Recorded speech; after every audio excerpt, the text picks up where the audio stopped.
Consider what happened on a cold January morning in 2025 when the United States government announced it would freeze nearly all asylum applications at its borders.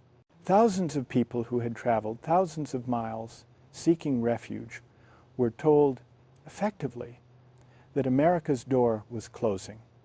Some had been waiting months, even years, in dangerous border towns. Others had fled persecution, violence, and threats to their lives. And yet, the freeze was implemented with the stroke of a pen. Now, you might think this is simply about immigration policy, about borders, sovereignty, and the rule of law. And in part, it is. But ask yourself, what does it mean for a nation that has long proclaimed itself a beacon of hope to turn away those seeking protection? What does this tell us about who we have become as a political community? The asylum freeze isn't just a policy decision. It's a window into something deeper, a crisis of solidarity that has been building in American democracy for decades. It reveals how we think about our obligations to strangers, about what we owe one another, and about the boundaries of our moral community. It exposes tensions between national sovereignty and human dignity, between the claims of citizens and the claims of humanity itself. The real question facing us isn't simply whether this particular policy is right or wrong. It's whether America can still claim to be a just society when we fail to grapple seriously with what justice demands of us, not just toward our fellow citizens, but toward those who arrive at our borders seeking safety. To understand what's happening, we need to look at both the immediate circumstances and the longer arc of how America has handled asylum and refuge. The asylum system in the United States is grounded in international law, specifically the 1951 Refugee Convention and its 1967 Protocol, which the U.S. helped create. These agreements established a fundamental principle that people fleeing persecution have a right to seek protection, and that nations have an obligation to consider their claims fairly. For decades, this system functioned, however imperfectly. People arrived at U.S. borders or ports of entry, requested asylum, and underwent a legal process to determine whether they qualified for protection. The system was never perfect. There were backlogs, inconsistencies, and political pressures. But it embodied a commitment, however fragile, to the principle that human beings have certain rights that transcend national boundaries. What changed? Several things. First, the numbers increased dramatically. Central American migration surged in the 2010 seconds, driven by violence, poverty, and climate pressures. By 2019, the system was overwhelmed with hundreds of thousands of asylum seekers waiting for hearings that might be years away. Second, the politics shifted. Immigration became increasingly polarized, with one party calling for more restrictive policies and the other struggling to articulate a coherent vision. Third, and perhaps most important, there was a broader erosion of the sense that we share obligations with those beyond our immediate community. The asylum freeze announced in early 2025 represented a culmination of these trends. According to government officials, it was necessary to restore order at the border and give the system time to process the backlog. Critics called it a violation of international law and a betrayal of American values. Here's what the freeze meant in practice. Asylum officers were instructed to stop accepting new applications, except in the most extreme cases. Those waiting at the border were told to return to Mexico or their countries of origin. Those who had already applied faced indefinite delays. The numbers tell a stark story. In the year before the freeze, the U.S. received approximately 1.4 million asylum applications. After the freeze, that number dropped to nearly zero at official crossings. Meanwhile, The backlog stood at over 3 million cases, people living in limbo, unable to work legally, unable to plan their lives, unsure if they would be protected or deported. Unlike in other democracies, Canada, Germany, Sweden, where asylum systems maintained at least minimal processing capacity even during crises, the American freeze was nearly total. It wasn't a reduction or a prioritization, it was in effect a shutdown. And this happened not just under one administration, but reflected a bipartisan retreat from the principle that America has obligations to those seeking refuge. What we're seeing here is more than a policy failure. It's a moral failure that reflects something troubling about who we've become as a political community. The asylum freeze exposes a deeper problem, the erosion of solidarity, not just with strangers at our borders, but within our own society. Let me explain what I mean. When we think about asylum and refuge, we're confronting fundamental questions of moral philosophy. Who counts as part of our moral community? What do we owe to those who aren't citizens, but who arrive at our borders in desperate circumstances? How do we balance our obligations to fellow citizens with our obligations to humanity? These aren't new questions. Philosophers from Kant to Rawls have grappled with them. But here's what matters. How we answer these questions says something essential about what kind of society we are. A just society, one committed to human dignity, cannot simply declare that those outside its borders have no claims upon it. This doesn't mean borders don't matter or that nations lack sovereignty. It means that sovereignty itself must be exercised in ways consistent with basic moral principles. The asylum freeze represents what we might call a failure of recognition. It treats people seeking refuge not as human beings with legitimate claims to consideration, but as problems to be managed, numbers to be reduced, threats to be excluded. When government officials speak of asylum seekers primarily in terms of flows and surges and invasions, they strip away the human reality. Families fleeing gang violence, women escaping domestic abuse, children who have witnessed murders, people whose lives depend on finding safety. But here's the deeper issue. This failure of recognition at our borders mirrors a failure of recognition within our own society. Over the past 4 decades, Americans have increasingly sorted ourselves into separate worlds by education, by income, by geography, by values. The professional classes live in urban centers and suburbs, rarely encountering those who do the essential work that sustains our communities. Working-class Americans live in communities that have been economically devastated, their labor devalued, their contributions unrecognized. This sorting has consequences. When we lack common spaces and shared experiences, we lose the capacity for empathy and solidarity. We begin to see those who are different from us, whether by class, by nationality, or by circumstance, as threats rather than as fellow human beings deserving of moral consideration. The asylum freeze didn't emerge from nowhere. It emerged from a society that has increasingly lost the sense that we're all in this together, that we share a common fate, that we have obligations beyond our immediate tribe. From the standpoint of justice, this is deeply troubling. Justice requires that we recognize the equal dignity of all persons, not just those who are like us or those who already belong to our political community. It requires that we take seriously the claims of those who arrive at our borders, not because they're citizens or because they benefit us economically, but because they're human beings whose fundamental interests matter morally. Consider the principle that underlies asylum law, non-refoulement, the obligation not to return people to places where they face persecution or serious harm.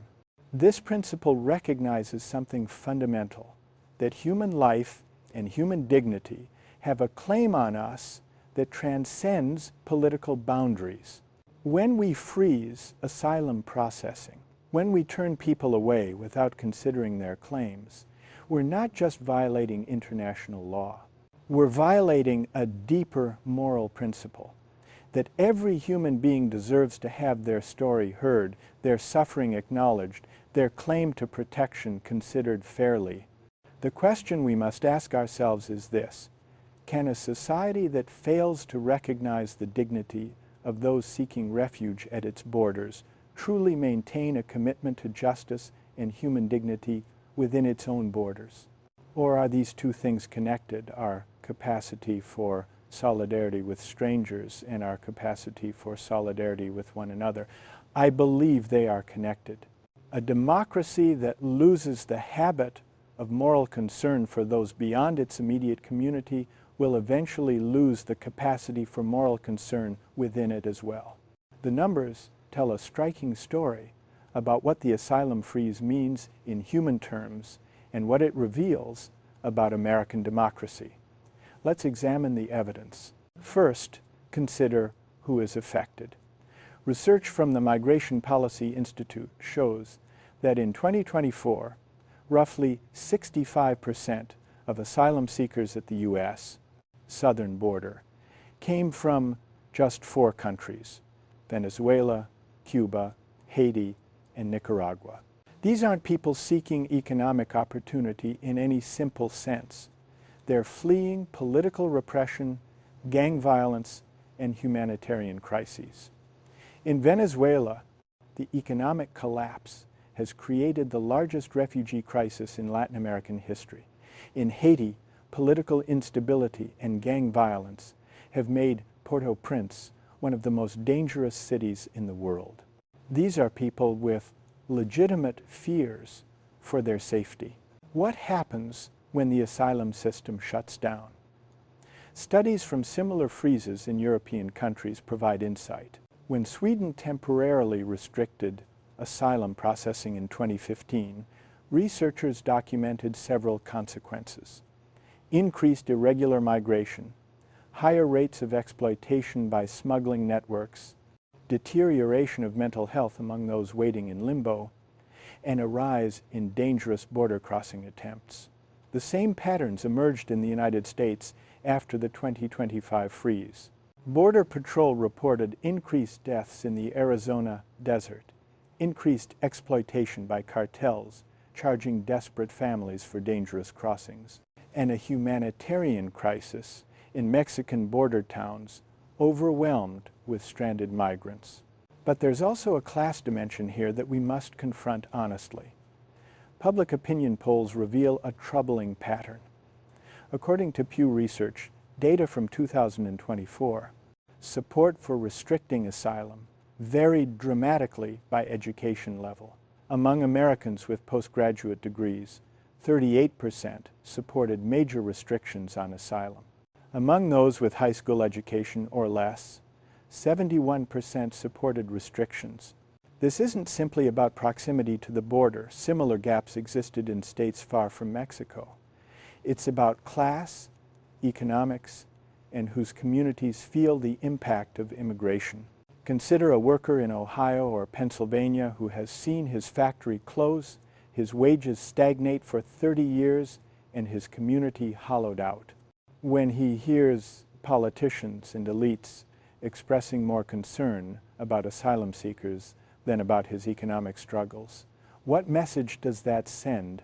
When resources seem available for processing asylum claims, but not for investing in his community, what does that tell him about whose interests matter? Here's where the evidence gets complicated. Economic research actually shows that immigration, including asylum seekers, generally benefits the economy. A comprehensive study by the National Academies of Sciences found that immigration has little negative effect on wages for native-born workers and contributes positively to economic growth.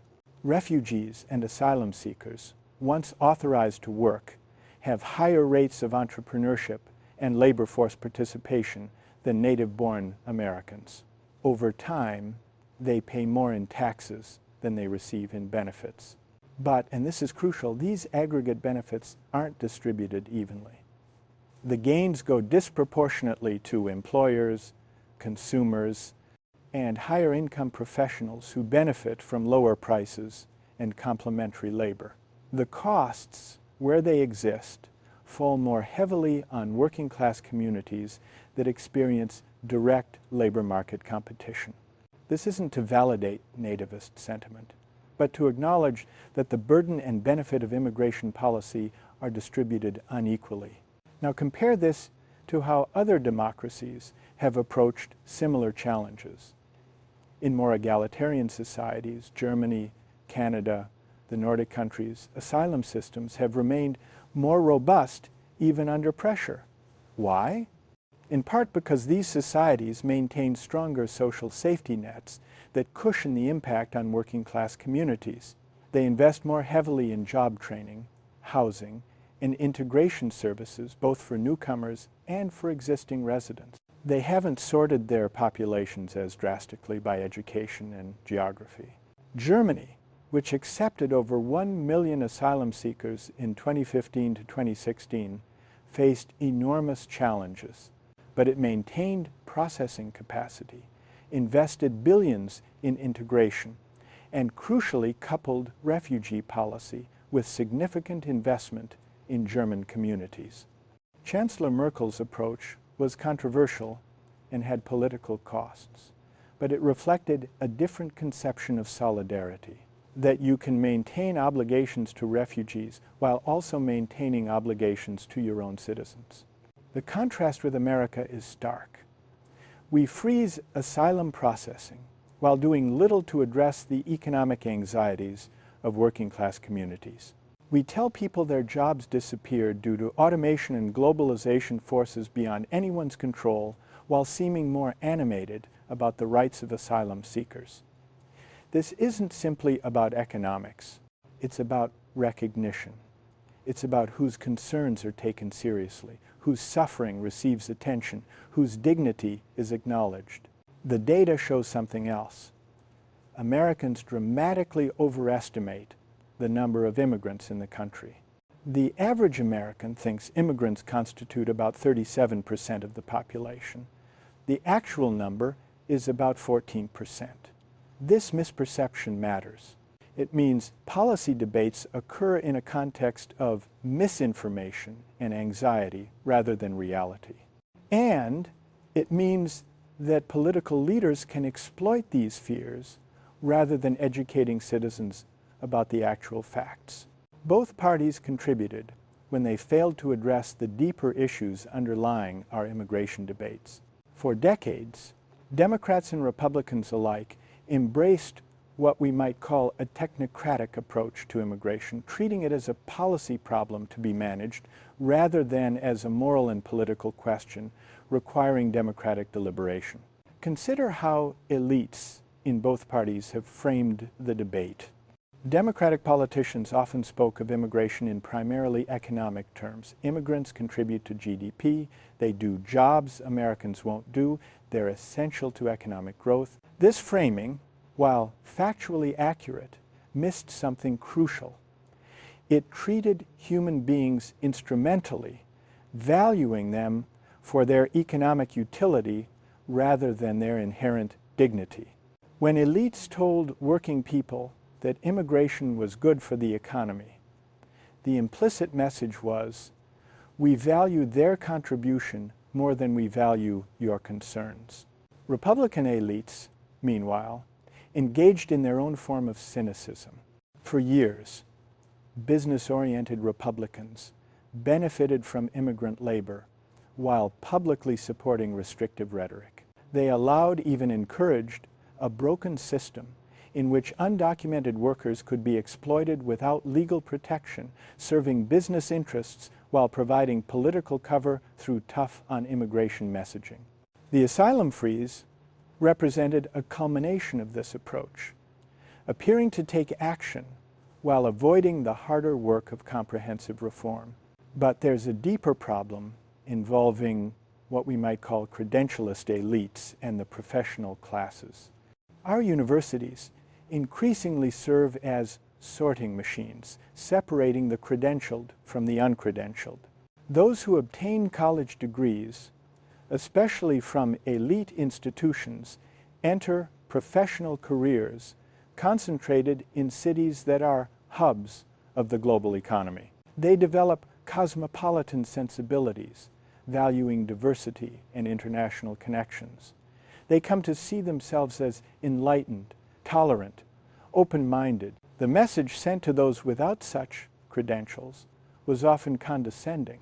When Hillary Clinton called Trump supporters deplorables, or when Obama spoke of people who cling to guns or religion, they were expressing a deeper attitude common among credentialed elites, that opposition to immigration reflected ignorance, prejudice, or moral failure rather than legitimate concerns about community, belonging, and economic security.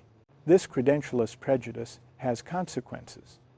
From the view of credentialed professionals, opposing asylum restrictions is a matter of basic decency and human rights. From the perspective of working-class Americans who feel their own government has abandoned them, prioritizing asylum seekers feels like one more instance of elites caring more about distant strangers than about their fellow citizens. Our universities and professional institutions reinforce these divisions. Studies show that selective colleges now enroll fewer students from working-class backgrounds than 40 years ago, even as they've increased racial and ethnic diversity. The professional class has become increasingly insular, concentrated in expensive coastal cities, culturally separated from the working-class communities where most Americans still live.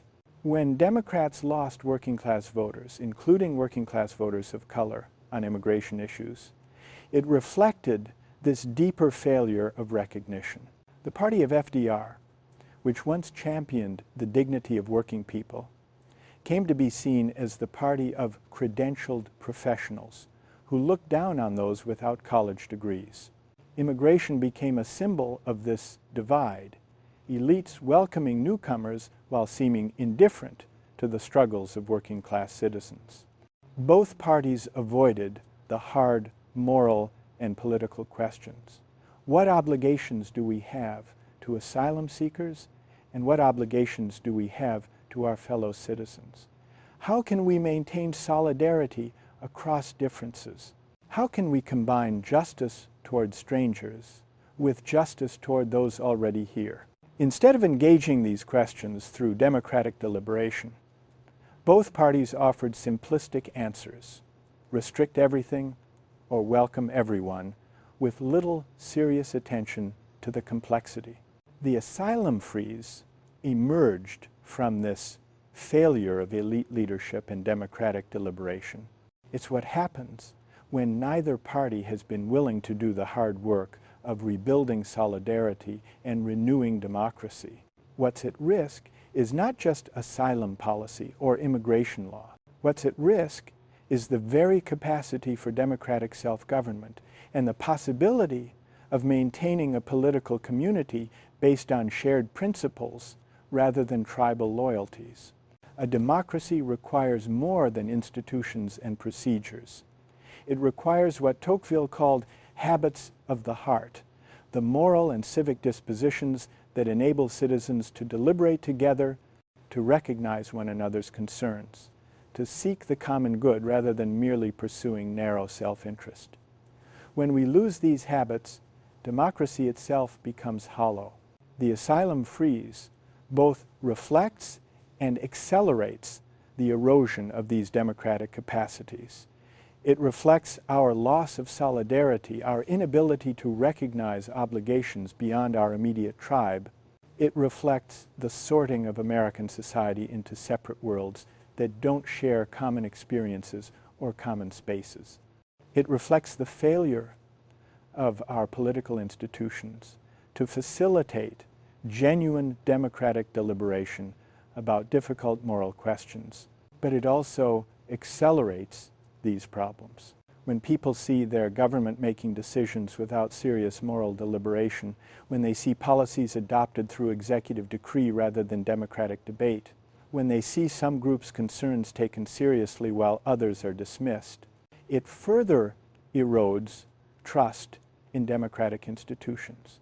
The asylum freeze, implemented by executive order rather than through congressional legislation, exemplifies this bypass of democratic process. When people lack common spaces and shared experiences, they lose the capacity to empathize with those who are different. The professional classes increasingly live in bubbles, interacting primarily with others like themselves. Working class communities become isolated, their concerns unheard in corridors of power. And asylum seekers become invisible, their humanity reduced to statistics and political talking points. This fragmentation creates conditions for authoritarianism. When citizens no longer trust democratic institutions to address their concerns, they become susceptible to demagogues who promise simple solutions and identify scapegoats. When people no longer feel part of a common national project, they retreat into narrower tribal identities. When the very idea of the common good seems like a naive fantasy, democracy cannot sustain itself. We've seen this before when democracies have fragmented along class and cultural lines. The 1920 seconds and 1930 seconds saw similar patterns: economic dislocation, elite failure, erosion of mediating institutions, the collapse of solidarity. The results were catastrophic for democracy across much of Europe. The common good depends on maintaining bonds of mutual concern and shared fate across our differences. It depends on institutions that bring people together rather than sorting them apart. It depends on leaders who can articulate a vision of justice that recognizes both our obligations to fellow citizens and our obligations to humanity. The hunger for belonging and recognition that drives opposition to asylum isn't simply prejudice or nativism, though those elements exist. It's also a legitimate hunger for community, for mattering, for being part of something larger than oneself. The question facing us is whether we can satisfy that hunger through inclusive solidarity rather than exclusive tribalism. What we need is nothing less than a renewal of democratic solidarity, one that recognizes both our obligations to asylum seekers and our obligations to working class communities that feel left behind. This requires rethinking both our immigration policies and the broader project of building a just and inclusive democracy. A renewed democracy requires, first, that we restore dignity to work. For too long, we've told people their worth depends on their credentials, their educational attainment, their position in the meritocratic hierarchy. This is wrong. A just society recognizes that those who contribute to the common good through their labor, whether as factory workers, home health aides, or agricultural laborers, deserve respect, fair compensation, and a voice in the decisions that affect their lives. This means investing in jobs, strengthening labor unions, reforming trade policies, and rebuilding infrastructure in communities that have been left behind. Second, we need to reform our asylum system in ways that uphold both justice and democratic legitimacy. This means maintaining our obligations under international law while also building systems that work practically. It means investing in processing capacity, legal representation, and integration services. It means being honest with the American people about what asylum entails and who qualifies. But it also means combining asylum policy with serious investment in American communities so people don't see these as competing priorities. Third, we need to rebuild common spaces and civic institutions that bring people together across lines of class, education, and background. This isn't about nostalgia for some imagined past. It's about creating new institutions, national service programs, community development initiatives, worker-managed enterprises that enable citizens to solve problems together and recognize their interdependence. Fourth, we need a progressive patriotism that can combine love of country with commitment to justice. This means building a national community that includes everyone, longtime citizens, recent immigrants, and those we welcome as refugees, while also maintaining the particular obligations we have to one another as members of a shared political community. Both justice and wisdom require that we reject false choices. We don't have to choose between justice for asylum seekers and justice for working class Americans. We don't have to choose between human rights and national sovereignty. We don't have to choose between cosmopolitan openness and patriotic belonging. What we need is a more capacious vision that holds these commitments together. We've seen how the asylum freeze exposes a deeper crisis, not just of immigration policy, but of solidarity, recognition, and democratic capacity. We've seen how it reflects decades of elite failure, class sorting, and the erosion of the common good. We've seen how it both reflects and accelerates the fragmentation of American democracy. The question facing us is whether we can rebuild the bonds of solidarity necessary for democratic self-government. Can we create a political community that recognizes obligations both to fellow citizens and to those who arrive at our borders seeking refuge? Can we restore dignity to work while also maintaining our commitment to human rights? Can we build institutions that bring people together rather than sorting them apart? These questions don't have easy answers. They require sustained democratic deliberation, moral seriousness, and political courage. They require that we move beyond the tribal politics of the moment and ask what kind of society we want to be. This requires all of us to examine our own attitudes and commitments. It requires elites to recognize their own failures and prejudices. It requires citizens to engage seriously with difficult moral questions, rather than retreating into comfortable certainties. It requires leaders who can articulate a vision of justice that speaks to our deepest values. Democracy ultimately depends on our capacity to recognize our shared humanity and our mutual obligations. The crisis of asylum is a test of whether we still possess that capacity and whether we have the will to renew it.